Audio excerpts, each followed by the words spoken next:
Hi, everyone. You all hear me okay? Okay, let me get to the top of my notes. And I think I'm hearing the translation, which I shouldn't be. So, okay. So, class 10. We're going to do the three principal paths PowerPoint presentation at the end of this class. Hopefully we'll have time. So,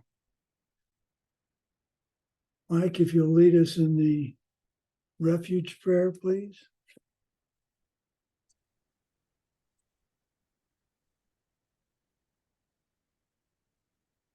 Sashi Puki Jukshin Metok Chon Rira Blingshi Ninde Genpadi Sange Shindu Mikte Uwargi Jokun Namdak Shingla Chupasho Idam Guru Ratna Mandala Kam Niryatayami.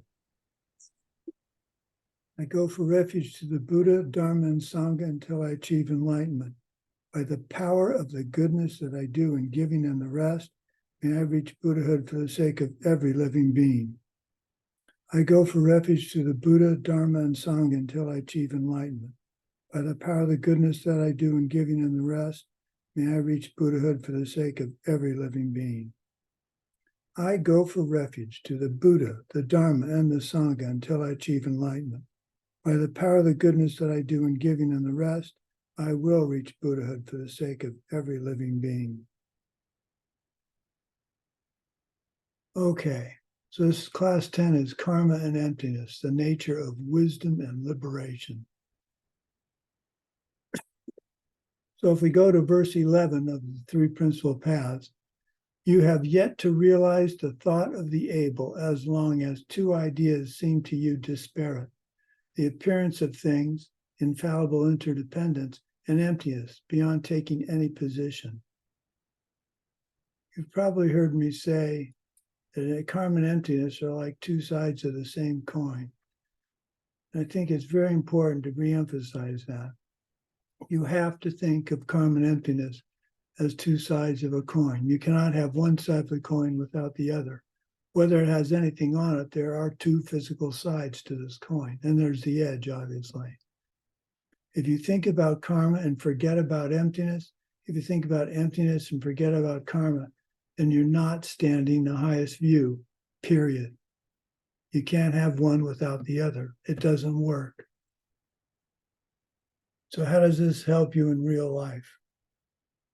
What is the connection between our lives and our realizations? If a friend gets mad at you, what should be your first thought? Right away, the first thought, you're not going to do this right away now. But I found I'm doing much, much better over the years knowing this. So my first thought, understanding correct view, would be the friend is empty. Doesn't mean he's not there or she's not there. The friend is empty. They cannot have any nature of their own. They are perceptions that I'm having forced on me by my karma, a result of my past behavior, being angry at someone. Simple as that. My problem, I need to solve it. My past is my present. My present will be my future. So what we do think, the karma ripens and is the source of my interpretation of the situation. It's unpleasant, and I can't stop it now. But knowing the nature of the situation, wisdom, in order to prevent perpetuating the anger in my world. Wisdom tells me at best, do something virtuous, at worst, do no harm. If necessary, just be a bump on a log, a famous quote from Master Shantideva, which we'll get to in the Bodhisattva courses later on. Back to the friend getting mad at you. knowing this will be their anger, knowing their anger will subside. But will it happen right away? Likely not. And that's part of the problem. We want karma to ripen quickly so we can solve these problems. But if good karma ripens quickly, so would bad karma. And do we really want the karma of accidentally stepping on a roach or a bug hitting our windshield?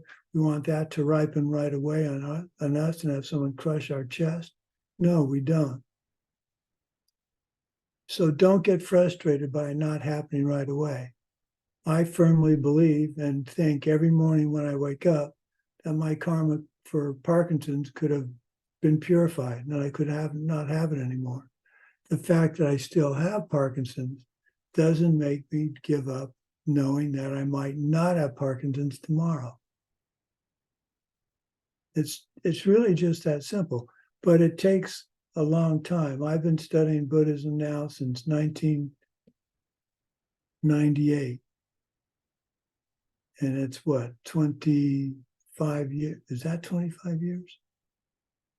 Oh my God, a quarter of a century. And I still slip. I get mad at myself. I'm generating the karma for seeing angry people in my future because I get mad at myself. But I'm getting better. So it is your I can't say this often enough. I'm going to say it again. It is your reaction to the situation in the present that creates your entire future. Negative reactions create negative future unpleasantness. So, for instance, I'm not a particular fan of former President Trump. But what I need to do is I need to catch myself thinking, hope he gets what he deserves. Wrong. That's not the right thought. The right thought is everybody in our country deserves a fair and they're innocent until proven guilty is what I'm trying to say. So no matter how much I think the evidence shows that he's been an idiot, until it's proven in court, it's all supposition. So until it's proven in court, I have to be even when it's proven in court, I have to be very careful about my reaction. My reaction has to be, it seems to me, would be better than, oh, good, he's going to jail, if that happened. It has to be, our legal process carried itself through. This is the result, and deal with it. There's every chance that the judge doing the the lawsuit about his classification, there's every chance that if they won't allow the classified material into the trial because it's classified and they don't want to reveal it, the judge could say, well, if you're not going to reveal the information, I dismiss the case. That could happen. If that happens, I can't be upset about it because that's our legal process working, whether I agree or not. So these are the kind of details I'm talking about. You have to be thinking constantly. This is a result. If you just do the simplest way of saying, this is happening to me. That's an example. Well, this is happening to me. It's a result of my past deeds ripening as projections and an empty slate. And so I need to deal with it because it's my fault. It's nobody else's. You have to start thinking that. Even the small stuff. I'm looking at my microphone. It's working. The reason it's working is because I helped someone in the past with communication. Does it have to be a microphone? No, it could have been 1,000 years ago and it could have been a cave somewhere. I'm helping them communicate. So really broaden your view of your karma ripening and try and take in as much as you can. understand this, virtuous actions done with wisdom, keeping the interplay of karma and emptiness, bodhicitta, is what creates your future Buddha paradise. Virtuous actions done with wisdom, keeping the interplay of karma and emptiness, and bodhicitta, is what creates your future paradise, Buddha paradise. In one word, this is called morality, the power of morality. The whole point of morality is to create your future Buddhahood. It's what breaks the cycle of samsara. At this point, it's difficult to uphold your level of morality. And I'm not saying you're going around doing immoral things, but I'm saying it's hard to maintain not getting mad at someone, not having these 6 poisons, until you really understand and see the truth of the marriage of karma and emptiness. Willpower alone won't do it. Wishing that your pain goes away as a dentist drills into your tooth won't make it so. But consciously planting virtuous karmic seeds for a future nirvana will lead to a happier life in samsara. You will still see unpleasantness around you, most likely, but you get better and better at not reacting badly. I see very few angry people anymore. I'm not saying I saw a lot of them before, but I see very few angry people now, because I've tried very hard over the last 20 plus years to not get angry. Now, there are points that, as a teacher, there could be a point where I have to get angry at a student or students. And that's, how can I put it? That's anger done with wisdom and won't come back to me in a unpleasant way. But you have to be very careful with thinking that, because it's easy to then rationalize an action saying, well, I'm doing this with wisdom, so I can take that money and not give it to somebody because it's helping me. I need it to buy a Dharma book or something like that.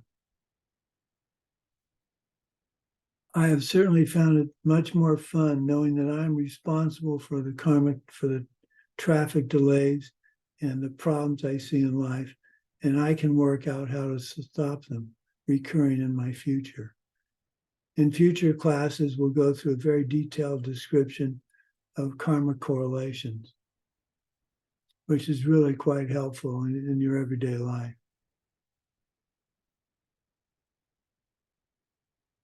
Avoiding situations of ignorant desire acts to reduce getting upset over not getting what you want.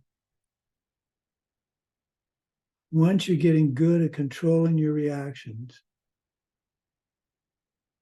then verse 12, at some point they no longer alternate but come together. Just seeing that interdependence never fails brings realization that destroys how you hold the objects, and then your analysis with view is complete. So what do we mean here? At some point, karma and emptiness become inseparable in your mind. When you think of one, the other spontaneously arises. At this point, you have achieved intellectually correct view. You look at an object or in a situation, you think of karma and emptiness and how to react. So as I said, I think last class, Geshe Michael says it like this. Emptiness is like a blank screen, and karma is a projector. The images on the film are like your mental processes. Because things are empty of any self-nature, the nature of the blank screen, we project onto them according to our mental processes, which are formed by our past thoughts, words, and deeds, movement of the mind, and the actions it makes in body and speech. Doing virtuous thoughts, words, deeds creates new mental processes, a new film of pleasant results in the future. Non-virtuous karma provides your experiences that will be painful. Because things are empty, karma provides your experience of things. Karma and emptiness function together. There is no contradiction. If you want to end your own suffering and stop seeing it around you, then you will carefully watch your behavior. I'm continually trying to think, what am I doing? What did I do in past lives, past times in this life, to have the conflict in Yemen and the conflict in Ukraine be in my world? I can't come up. My wife and I don't have conflicts. And there's a really good reason for that. After 46 years of marriage, she's usually right. Not all the time. Occasionally I win a battle. But for those of you that haven't been married 46 years, that's the secret. And ice cream. Ice cream is the other secret. Speaking of ice cream, I haven't had any ice cream in a while. If you want to end your own suffering and stop seeing it around you, then you will carefully watch your behavior. Work hard on your morality, focusing more and more on not just the big, easy actions, but on the more subtle ones. Now that we know this, we're doomed, because every time we act in the wrong way, we know we're perpetuating the pain in our lives. We should be joyful when we react in the right way. We're setting the seeds for a future paradise.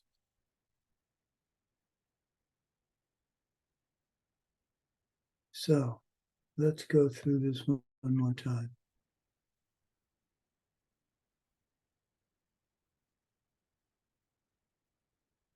Let me see. I'm going to go get something else as a prop. Hang on.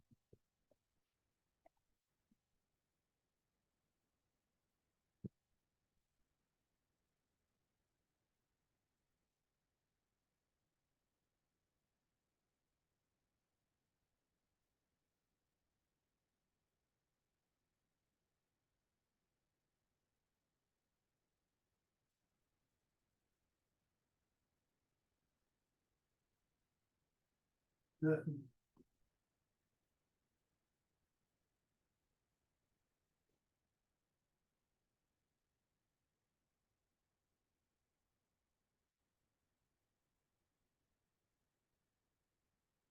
Okay, now I'm ready to go.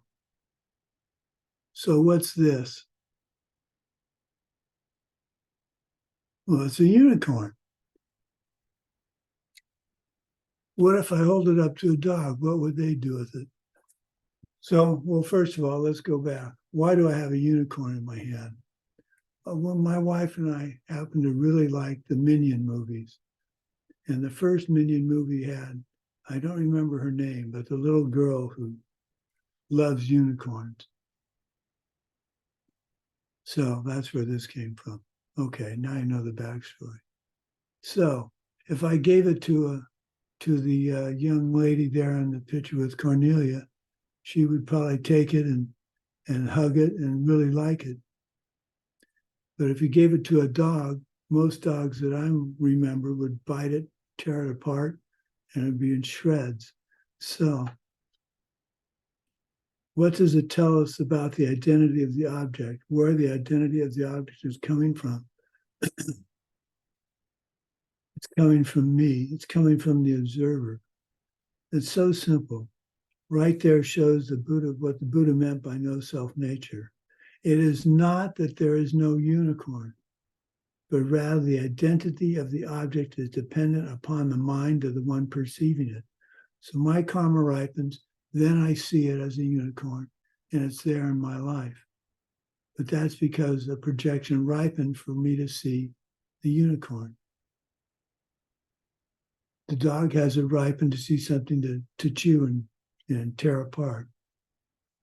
It is not that there is no unicorn out there, but rather the identity of the object is dependent upon the mind of the person perceiving it.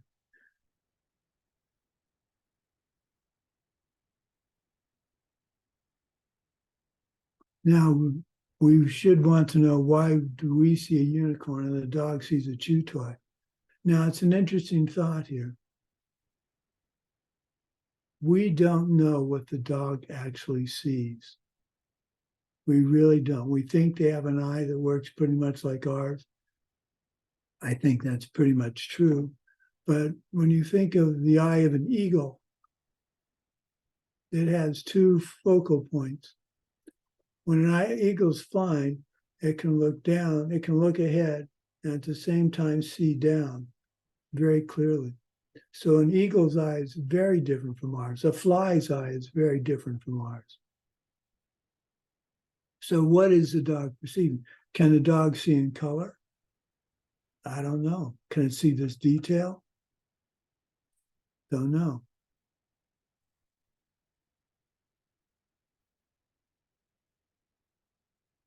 So does no self nature mean we can make the object anything we want just by wishing it?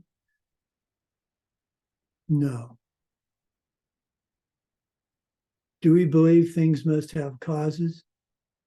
Does anything happen without some kind of cause? No.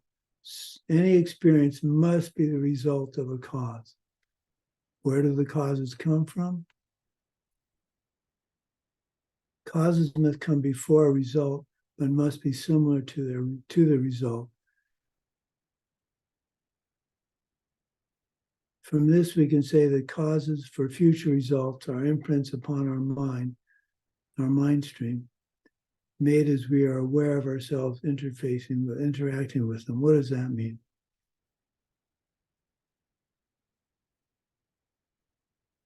We are generating causes all the time, period.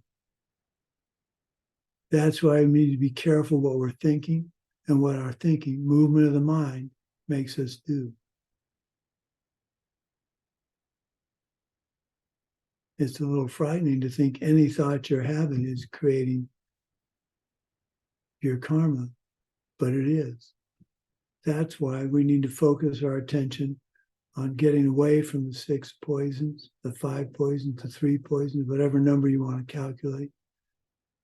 And remember very clearly, the past is our present, the present is our future, the how and the why of things happening.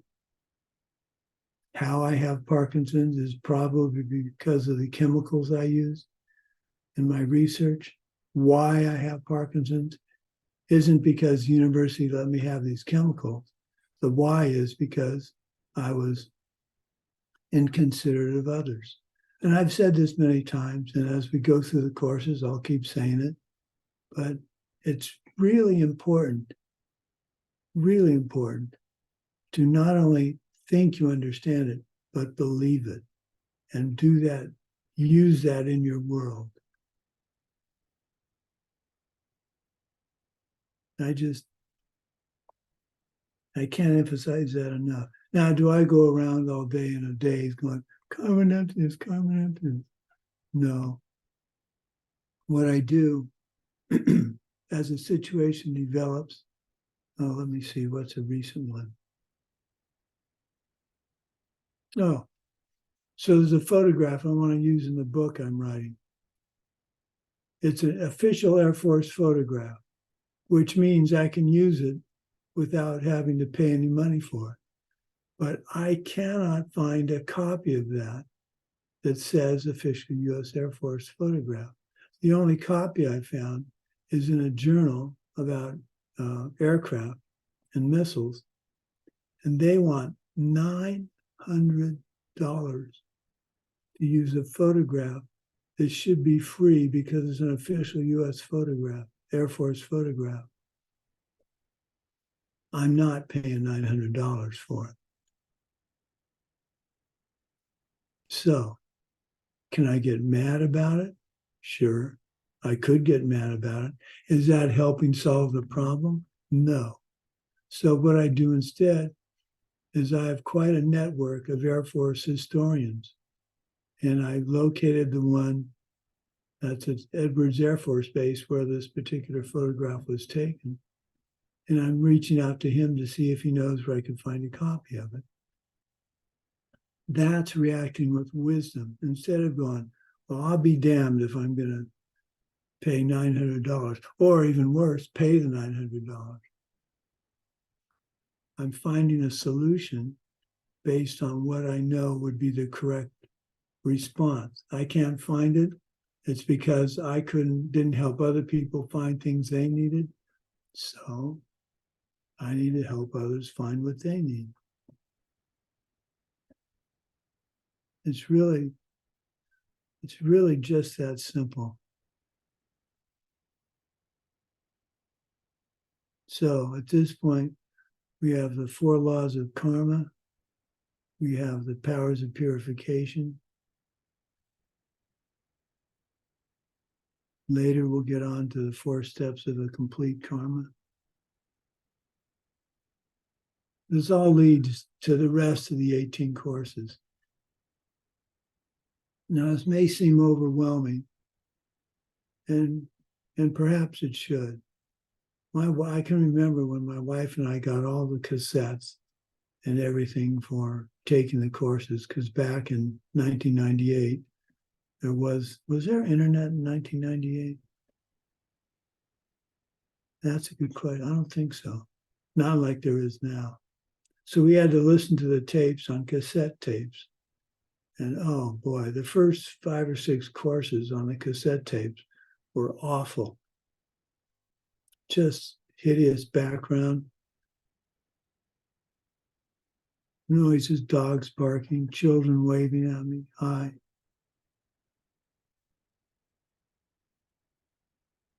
I lost my train of thought. Oh, the courses. It only gets better. You will have at the end of these 18 courses, and I strongly urge you to complete the 18 courses, you will have such a better outlook on how the world works. It will allow you to absorb most any problem and deal with it with wisdom. Okay. We're going to go to share screen now. Now, Ale should have sent you a handout, and I will send you, once I figure out how to do it, I will send you the notes that I used for this presentation for you to study if you'd like. So I'm going to go to share screen. No. Yeah, I think I need to do. Okay. Now I go to presentation.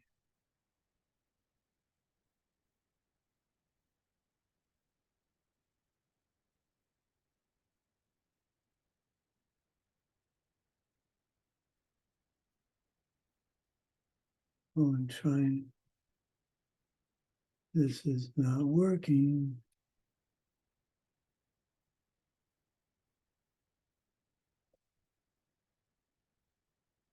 Okay, I do that. Oh, just bear with me here. Okay, let's try this.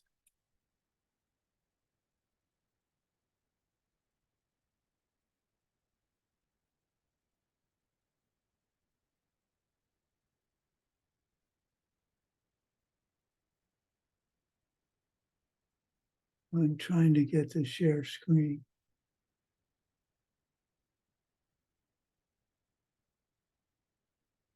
Okay, hang on. We'll get this figured out. So I need to be able to share screen. Oh, let me try this.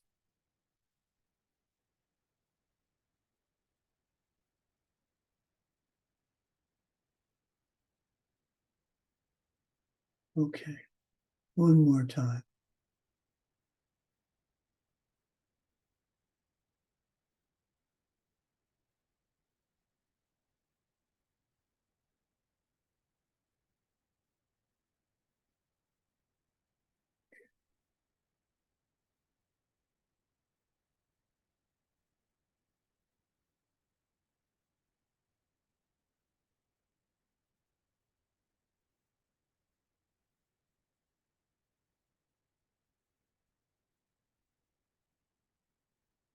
Okay.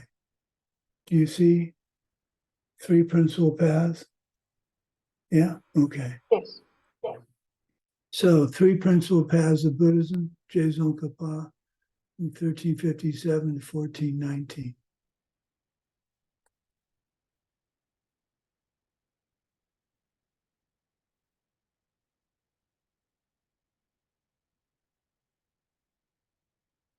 Okay. I bow down to all the high and holy lamas.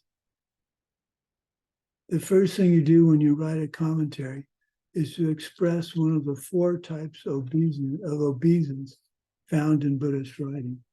At the beginning of an authentic teaching, and when you read a translation, there should be an obeisance, a thanking to Lord Manjushri if it's a wisdom teaching, Lord Chenrezig if it's a compassion teaching, Shakyamuni Buddha if it's a Vinaya teaching, and the Buddha Vajradhara or Vajradharma if it's a deity or tantric practice. In this case, Dzongkapa would normally have bowed down to Lord Manjushri. Instead, his obeisance is made to all the lamas he has had. Just how well you progress on the steps of the path to Buddhahood depends on how you behave towards your lama. The point of the obeisance is also to make the reader realize it's important to practice proper behavior to the spiritual teacher. So when I do a prostration, I'm not thinking that the person in front of me is more special or I'm a less worthy individual.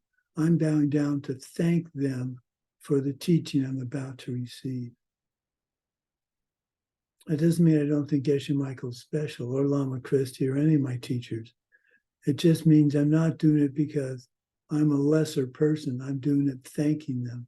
So if you think of a prostration as thanking someone instead of saying that you're a lesser individual, maybe that will help. So before we do a meditation, we're going to come across something called the preliminaries. And I'm going to give you, and I will give you this as text after the class. This is something to keep in mind as we start going through the courses. It's called the 7-step preliminaries. The first one is, with my body, speech, and mind, humbly I prostrate. I make offerings both set out and imagined. I confess my wrong deeds from all time and rejoice in the virtues of all. Please stay until samsara ceases and turn the wheel of Dharma for us. I dedicate all virtues to the great enlightenment. So before a meditation, we say these 7 things and fill it in. So with my body, speech, and mind, humbly I prostrate. I make 3 mental prostrations to Geshe Michael, who is in front of me. I make offerings both set out and imagined. I offer my practice. I confess my wrong deeds from all time. I think of something I've done wrong in the last 24 or 48 hours and confess it. And rejoice in the virtues of all. I think of something good that I did in those 24 hours or 48 hours.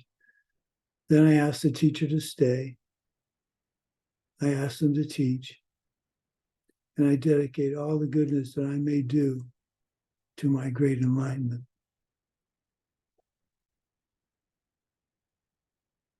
So we're going to go through 3 slides per verse. So the first verse, as far as I am able, I will explain the essence of all the high teachings of the victors, the path that all our holy sons commend, the entry point for the fortunate seeking freedom. The essence of all the high teachings of the victors is the study of the 3 principal paths of Buddhism. So this picture, if you don't know, is the entrance to the ruins at Petra in Jordan. So I like the 3 pillars there. That's what I think of when I think of those 3 pillars. No, I'm sorry, that slide's coming up. Figure 1, the essence of all the high teachings of the victors. the vast accumulation of the teachings of Lord Buddha. Okay, the path that all the holy sons command. This particular Lam Rim is the only one where all of the Thai teachings are combined in a single series of steps. The three collections, also known as the extraordinary trainings on morality, concentration, or wisdom, are included in this work for persons of the three different scopes. How can we say that this Lam Rim contains all the entire teachings of Lord Buddha? It's obviously too short. What we mean is that every vital point of the teachings has been expressed in an abbreviated presentation of the topics contained in the three collections. Whoops. The entry point for the fortunate seeking freedom.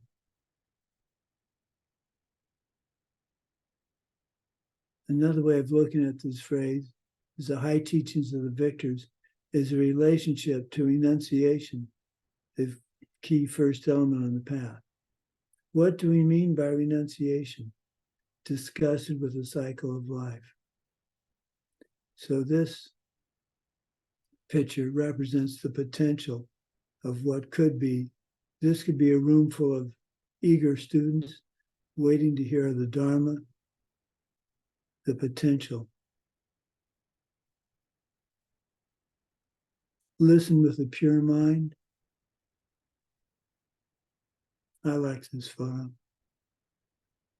Listen with a pure mind, fortunate ones who have no craving for the pleasures of life, and who, to make leisure and fortune meaningful, strive to turn their minds to the path which pleases the victors.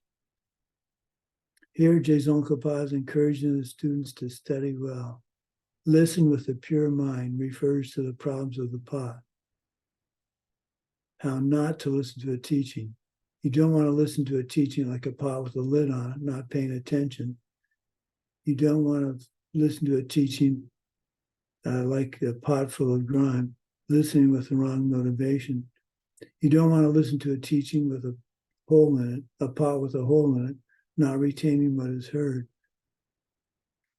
It's more impressive to me to hear students talk about a couple of teachings they've been to and that they're practicing than it is for someone to say, I've been to every teaching of His Holiness.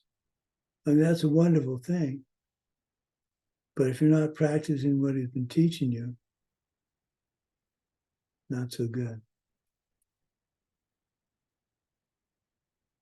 Who have no craving for the pleasures of life. I like cookies. I like chocolate chip cookies.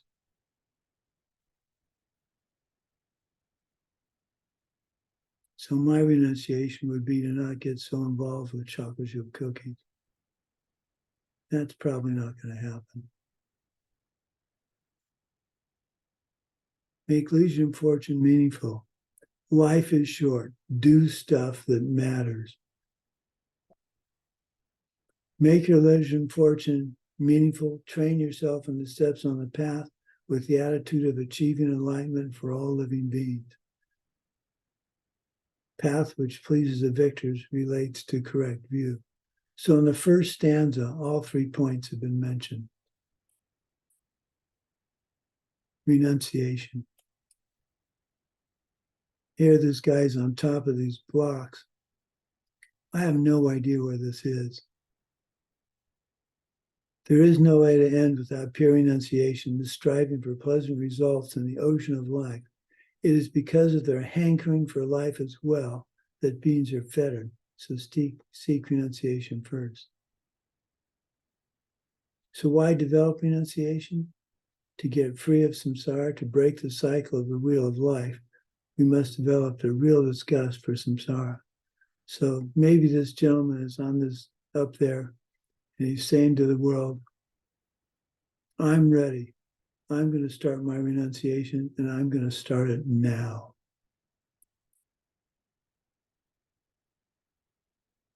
Striving for pleasant results. This is someone's collection of little model cars. Look at that. That's impressive. But think how much clutter that is in his mind or her mind. And the constant craving, desire to find yet another copy of one of them. The attachment and craving for pleasant results, pleasant things in life that hampers us, restrains us. Craving. It doesn't mean you can't have nice things. By no means does that mean that. I have a wonderful computer set up. It's absolutely fantastic. But I know where that came from, and I know how to perpetuate having it.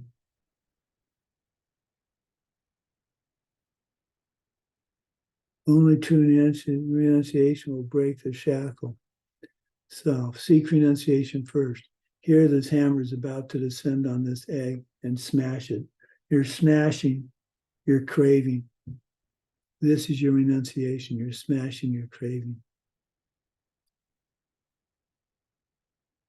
To truly develop the wish to achieve enlightenment for the benefit of all beings, you must first develop a kind of compassion where you no longer bear to see these beings tormented by the sufferings of life. But before you can do that genuinely, you have to take care of it for yourself. Leisure and fortune are hard to find. Life's not long. I had the wonderful opportunity at the age of 8, when we were in Europe for a year, to visit the ruins at Pompeii, Italy.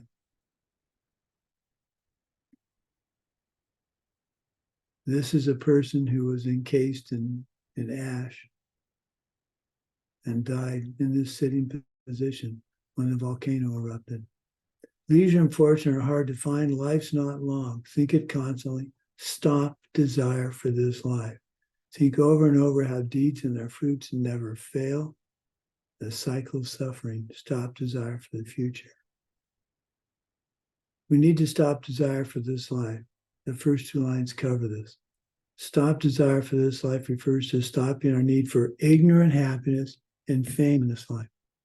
Desire for more of the good things in life than others have. Wanting the newest and best of everything at whatever expense. Working ridiculous hours so you can have the extra money to buy things to keep up with your competitor at work or next door neighbor.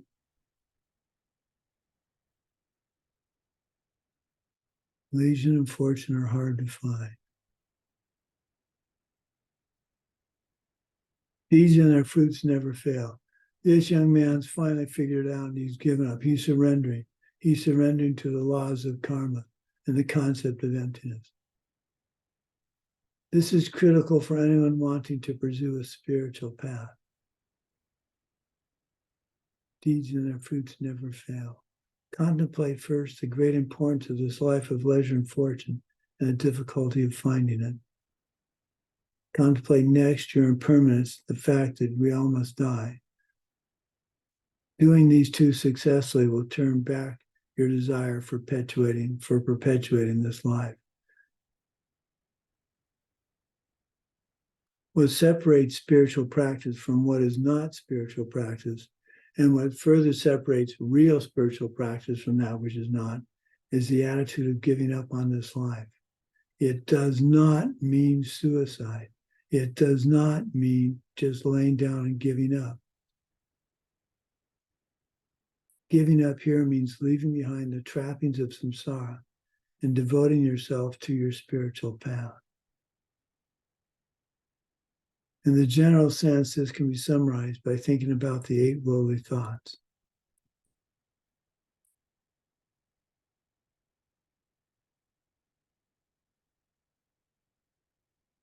Being unhappy when you get something, being unhappy when you don't, being happy when you feel good, being unhappy when you don't feel good, being happy when you're well known, being unhappy when you're not well known, being unhappy when someone says something good about you, being unhappy when someone speaks badly of you. The point is not to be attracted to these things. If you are, you don't have renunciation.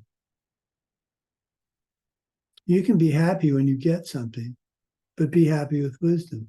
And this photograph is a reflection of that photograph earlier with the empty lecture hall. this person is speaking, about to give this young lady an award. And she's hoping in the future she'll have a class full of students like this. Now, is she thinking it with wisdom, or is she thinking about it ignorantly?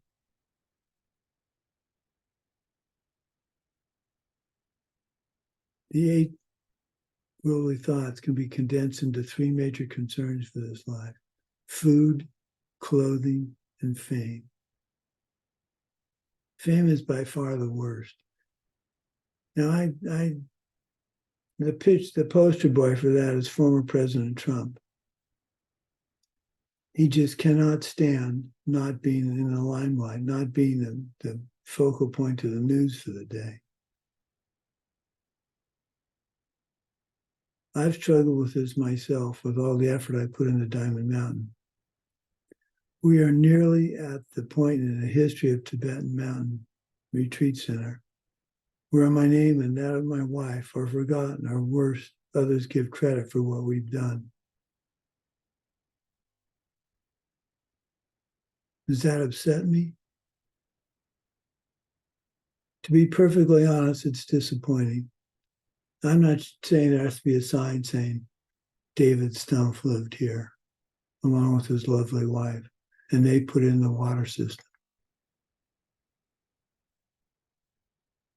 But maybe I am thinking that in the back of my mind. I don't dwell upon it, but that is in the back of my mind.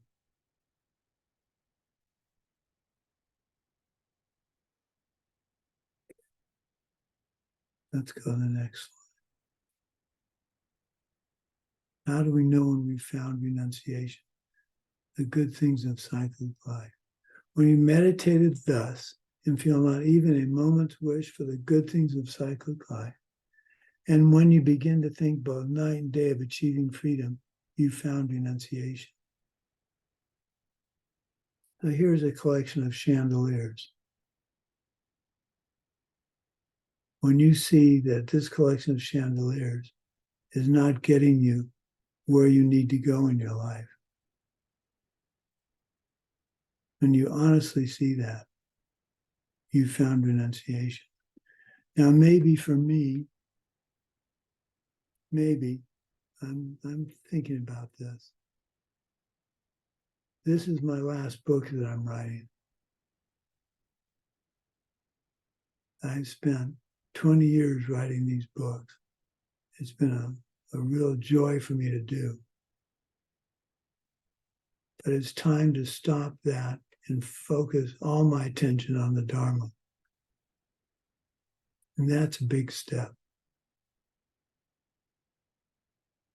But I need to do that. I plan to do it. I will do it.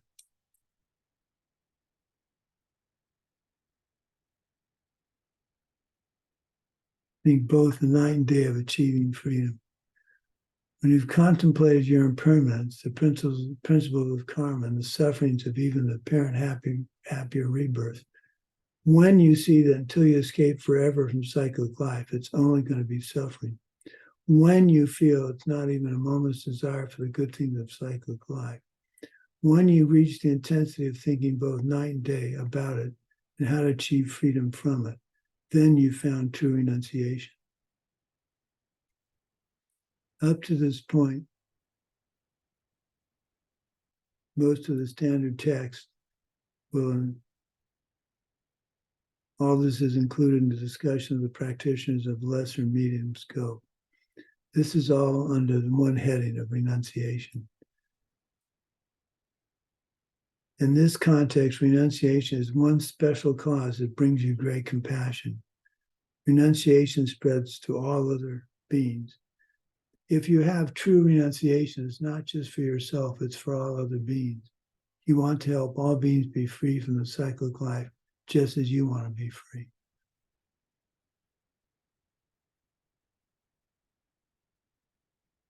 That is a big chunk to break off and think about. You start with yourself. You extend it to your wife or your children. You extend it to your family and friends and relatives. Then you extend it to the entire world. So when you see something about Ukraine, I always want to say the Ukraine. When you see something about Ukraine or Yemen or the problems in Africa, the wildfires in Maui, the fires in Australia, think about two things. What caused those to happen? What did you do in the past to cause that to happen? Not to blame yourself, but think about it. Because the past deed made that happen now. So what can I do now to not have wildfires in the future?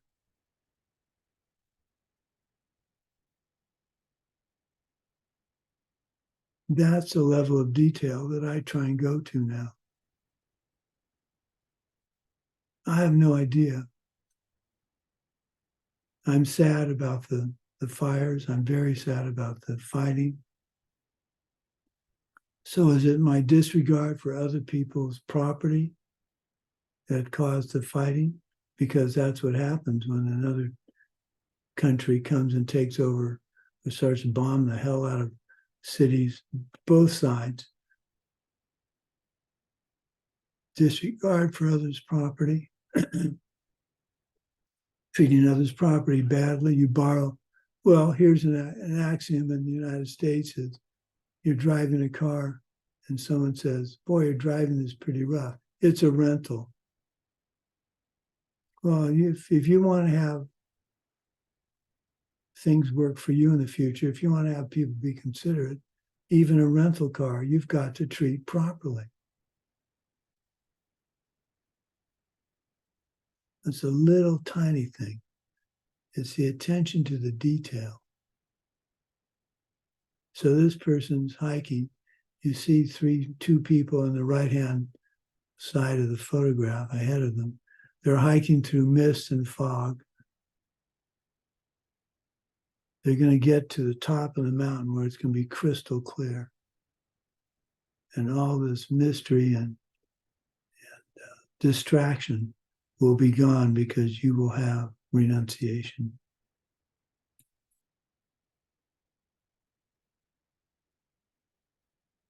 Yes, you can. That's just as simple as I can put it. So renunciation is the first principle path. Now we go to bodhicitta. Why do you need the wish? Renunciation, though, can never bring the total bliss of matchless Buddhahood unless it is bound by the purest wish. And so the wise seek the high wish for enlightenment. My lovely wife absolutely loves bubbles. She goes nuts. She starts laughing almost uncontrollably. I bought her several different bubble machines, and she just has a lot of fun with it. So bliss for her, bubbles. That's the kind of feeling that she's looking for when we're talking about bliss.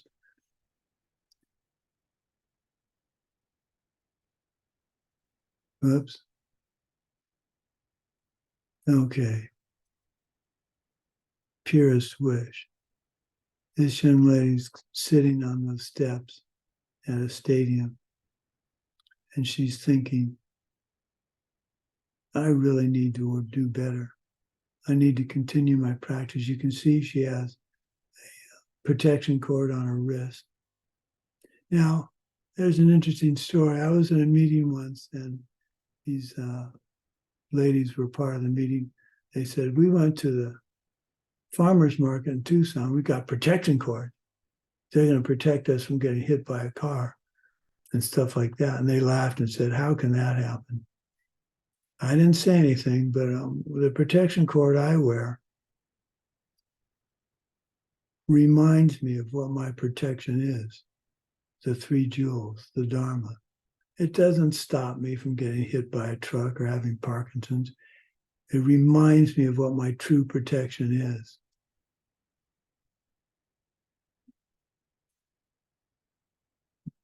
The wise seek the high wish for enlightenment.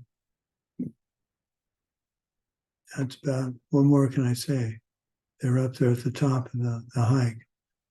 And I wonder if those guys are photoshopped in. They kind of look like it. How do you develop the wish?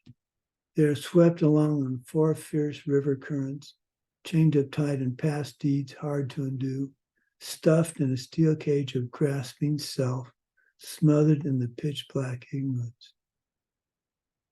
4 fierce river currents. Here's a guy going in a kayak.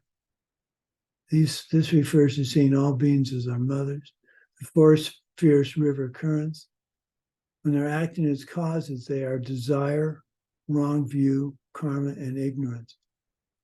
When the 4 fierce river currents are acting as results, they are birth, old age, sickness, and death. Desire, wrong view, karma, and ignorance are what generate the fact that we have birth, old age, sickness, and death. Stuffed in a steel cage of grasping self. Not only were they swept along, but they are chained up tight, chained up by their past deeds, which are hard to undo.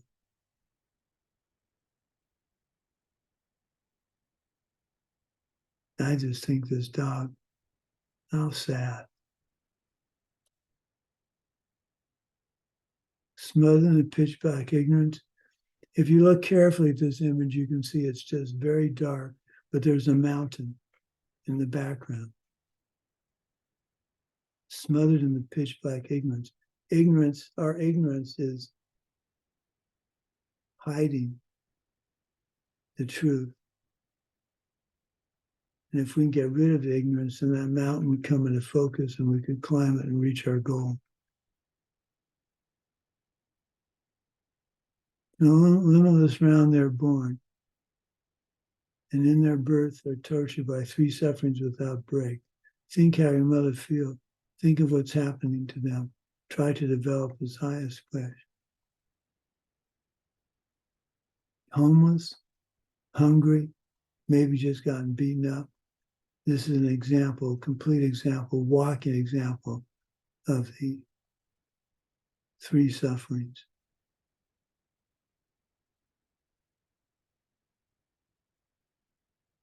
Think how your mothers feel. Sevenfold cause and effect method for developing Mahayana bodhicitta. So 0 point to develop an equanimity toward all beings free of liking or disliking. Number 1, see all beings as your mothers. Have gratitude for their kindness. Number 3, develop the wish to repay their kindness.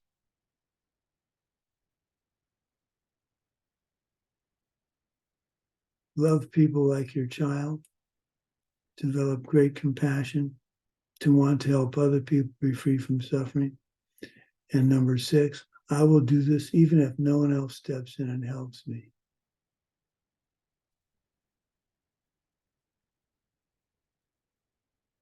The state of number 7, the state of a bodhisattva wanting to be a Buddha to help all other people. Think how your mothers feel. That picture just says it all for me. Okay, correct view.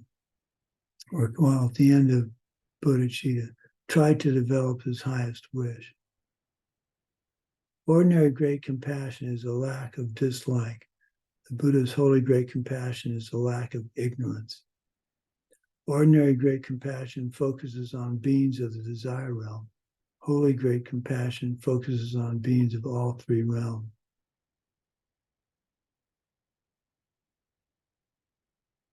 Ordinary great compassion is where the mind is an aspect of wishing that beings were free from the suffering of suffering. Holy great compassion wishes that all beings were free of all types of suffering. Ordinary great compassion is found as well in the mental streams of listeners and self-made Buddhas. Holy great compassion of the Buddhas is found only in the mental stream of a Buddha. So what's the point of all this? Develop compassion. Compassion for not only yourself, which is important. You can't kick yourself that you're not a Buddha yet. You can't kick yourself that you broke a vow. React with wisdom. That's one lesson that's hard to learn. So here this lady finally figured it out.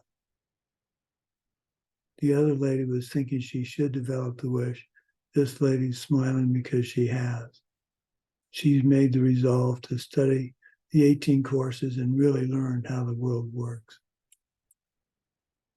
So now we're on to correct view. I really like this photo. I don't like it that it's an iPhone. I don't like iPhone. They're just too expensive. But look at that castle coming out of an iPhone. And what does that really represent? That's the world coming to us through our phones now. It's a miracle. Developing correct view. You may master enunciation and the wish, but unless you have the wisdom perceiving reality, you cannot cut the root of cyclic life. Make efforts in ways then to perceive interdependence. Cut the root of psychic existence. These are the roots of some trees in a mangrove swamp, not a mango swamp. The root of cyclic existence. It's not like there's one root you cut and everything's all peaches and cream. They're everywhere. You have to be aware of all the different ways that you have attachment to the root of psychic existence and combat it.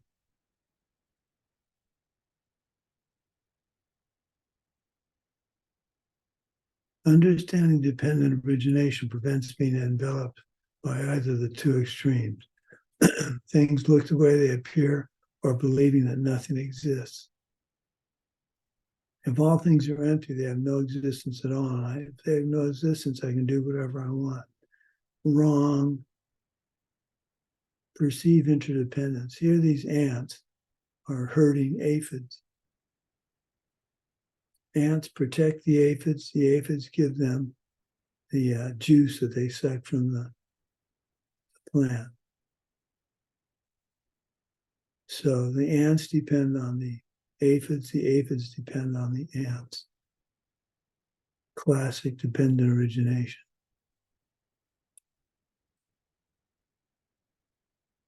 The persons enter the path that pleases the Buddhist when for all objects in the cycle and beyond, he sees that cause and effect can never fail, and when for him they lose all solid appearance. I'm not sure where this road is, most likely China or Tibet or something. It's a hard path. It's a winding path. But if you travel it carefully, thoughtfully, you'll reach your goal. If you drive this road too quickly, carelessly, you could go off the edge of the road and die. The twists and turns of your Dharma career are represented by this road, but you'll note the road's going up. Well, the direction we're going is up.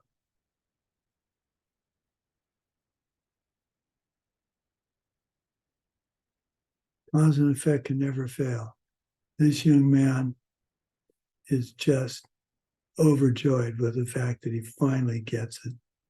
Cause and effect can never fail, meaning all objects exist dependent on their part. Lose all solid appearance means that there is nothing in the universe which has any true or natural existence. Every existing entity is nothing but a name and a concept.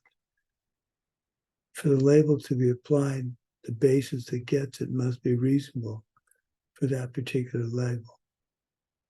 That's trying to describe why you just can't go and label a brass bell as being golden and see it turn to gold. If you have the karma for that to happen, it could, I guess. So here's another example. If we're standing looking at a scarecrow in the distance and someone comes up and says, that's a man over there, we can make the interpretation based on our best information at the time. Then someone comes up who has seen for himself that the thing's a scarecrow and tells us it's just a scarecrow. Our initial perception that the thing is a man vanishes. This is an indication that the basis was not a reasonable one for the given name. Another example, someone comes up and calls you by your name. At first, the me that appears to you or you think of is simply the conventional one. You think to yourself, he's calling me, he's calling David. Then when he says to you, so you're the one who hit my car in the parking lot, then the me identity starts getting stronger and stronger. You start thinking of yourself, why is he pointing the finger at me? I didn't hit the car. Now the me is so strong, it seems the me is self-existent.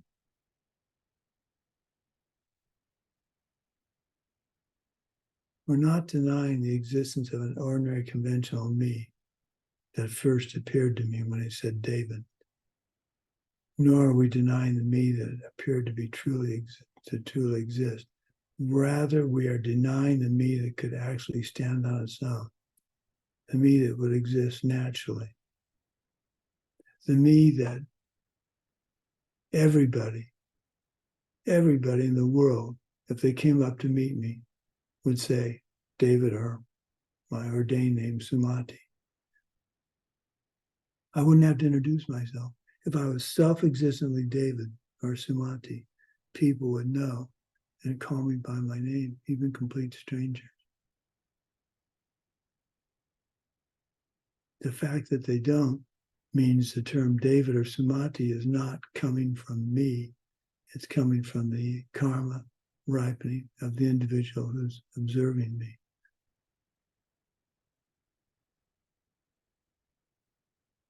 Lose all solid appearance. This is a mirage.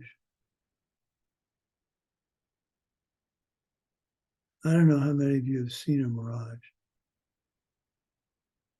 It's pretty weird. There was a day I was driving from Diamond Mountain to Tucson, and there was an inversion, a layer of air inversion that was exactly the height of my truck. And I was looking out across a mirage for about 20 minutes. It was fascinating. If I'd had any brains, I would have pulled over and just watched until it dissipated.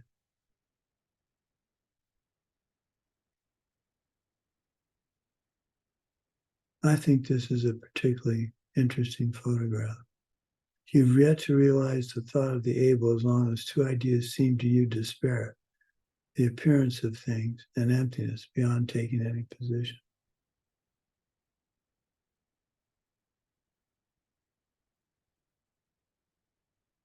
So this monkey, Rhesus, I'm not sure what kind of monkey it is. He or she is getting there. Maybe in the next second, he will realize. What is he thinking? What is she thinking? Two ideas seem to you disparate. Beyond taking any position, refers to the fact that no existing object in the universe contains a single atom of something that can exist on its own.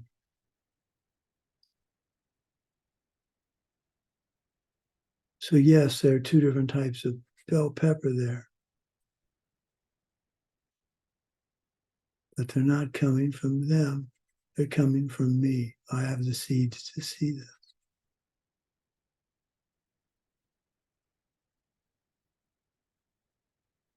The appearance of things, infallible and interdependence and emptiness.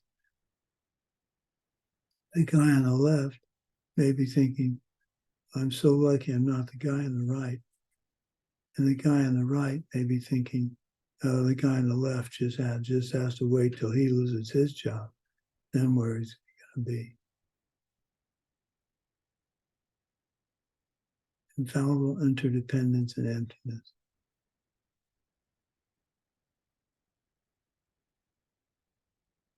The two no longer alternate, they come together. Just seeing that interdependence never fails brings realization that destroys how you hold the objects, and then your analysis with view is complete. They no longer alternate but come together. To me, refers to the two sides of the same coin, karma and emptiness.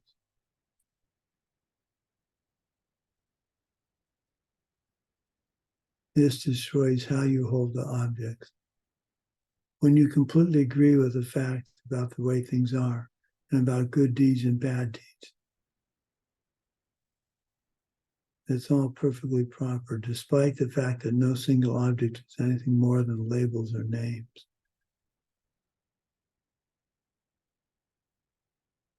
So this guy, maybe it's a gal, standing on the top of this rock, looking out across the valley, and again, realizing they get it. Now they're going to do something about it. Your analysis with view is complete. When you come to realize that both emptiness and interdependence can apply to one and the same object with no contradiction at all, that's when your view with analysis is complete. And this is the graduation ceremony. These are the students that have taken the 18 ACI courses, and they're celebrating how they now have such a much better grip on how the world works and how they work and how they interact with each other.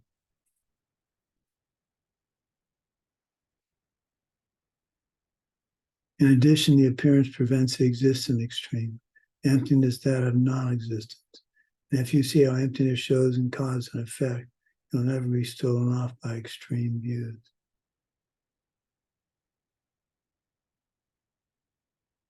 I've got to admit, I don't remember why I picked this slide. That's obviously a imprint of a fossilized leaf.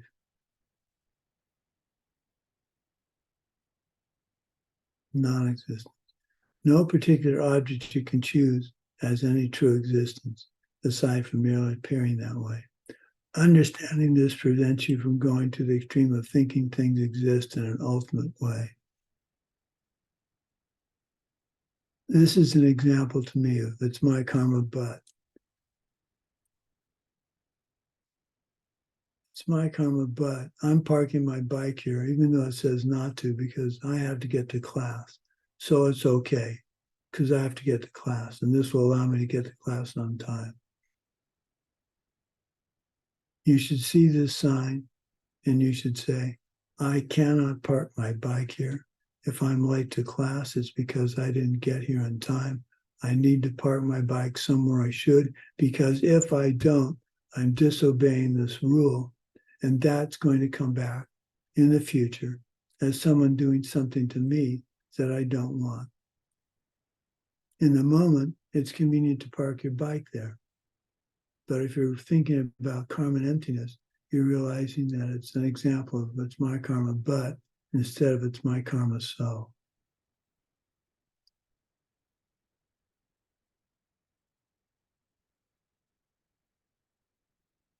Comb or chew toy.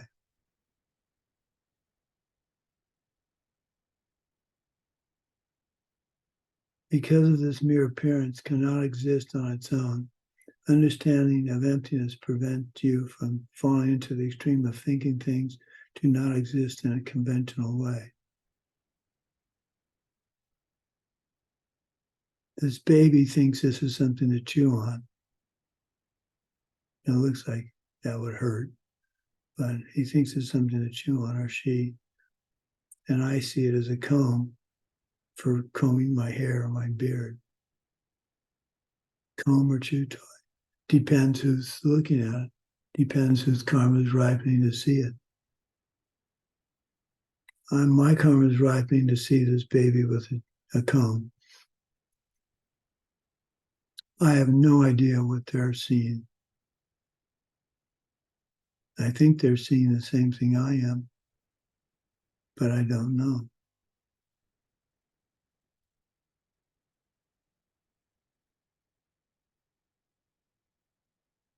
And you've grasped as well as I the essential points of each of the three principal paths explained. Then go into isolation, my son. Make mighty efforts and quickly win your ultimate wish. This is my 3-year retreat cabin at Diamond Mountain.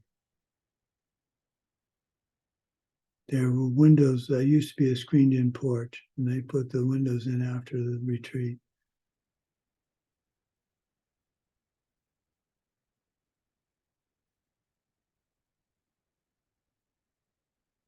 I have many good memories of that.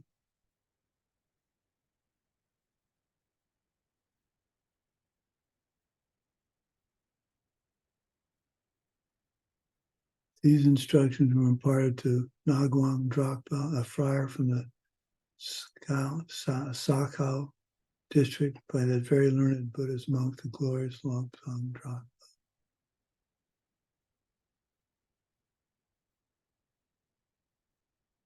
Okay, stop sharing.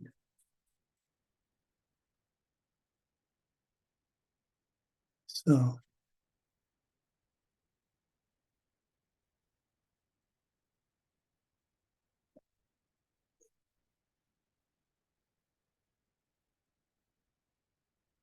okay.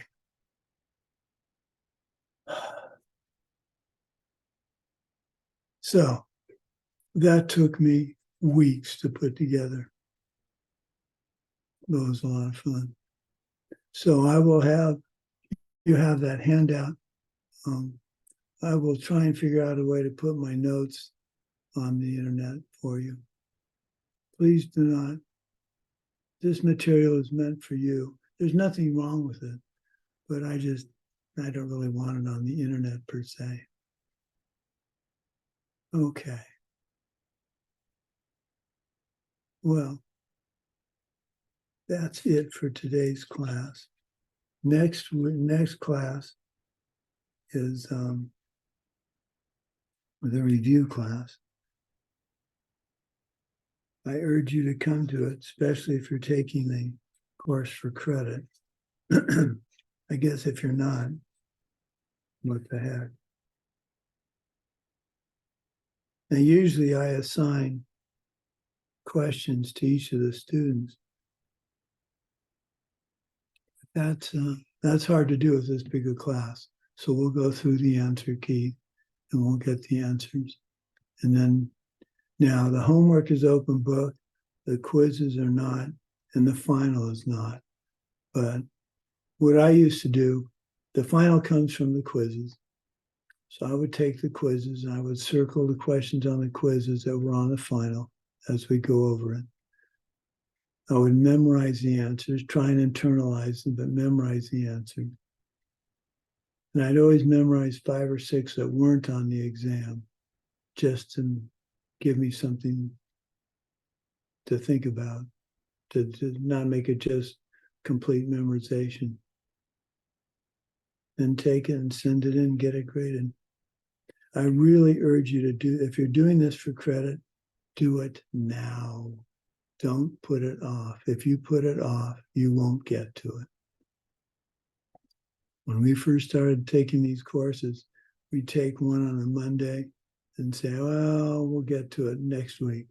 And it took months to get through a course.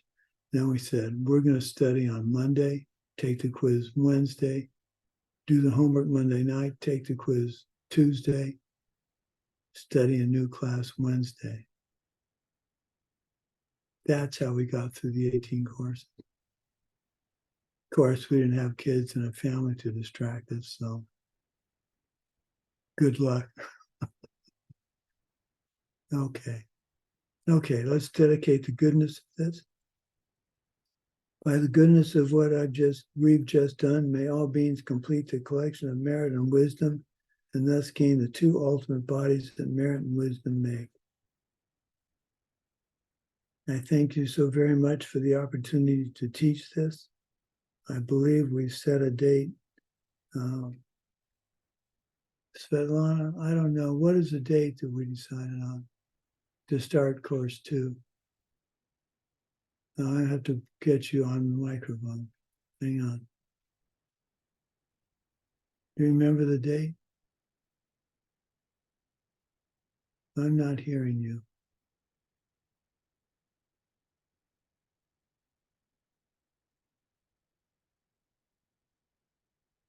Oh.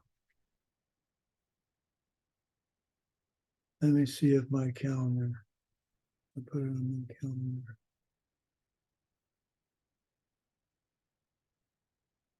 Okay, it won't be in August.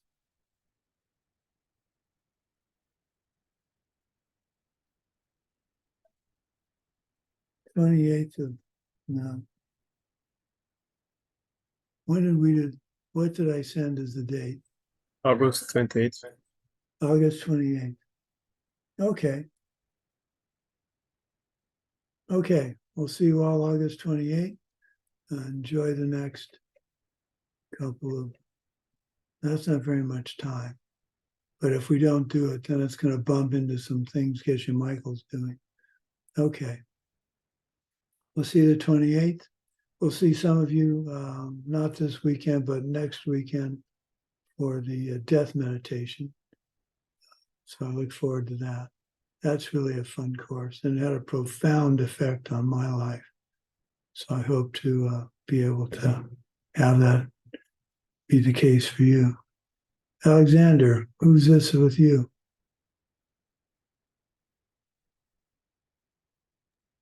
It's Maximilian. Maximilian. Maximilian. Wow. Yeah. How old? 8 months. 8 months. Oh, man. And he's learning the Dharma at 8 months. What a lucky. Wow. So Cornelia, who were you holding up there?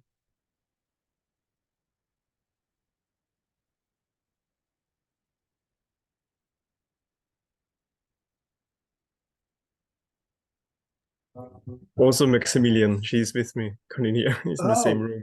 Oh, Yeah. I didn't know. I thought he looked familiar. Okay. Okay, goodbye, everybody. We'll see you on the 28th. Have a good couple Thank of you. weeks. Goodbye. Bye-bye. Thank you so much. Oh, it's my pleasure.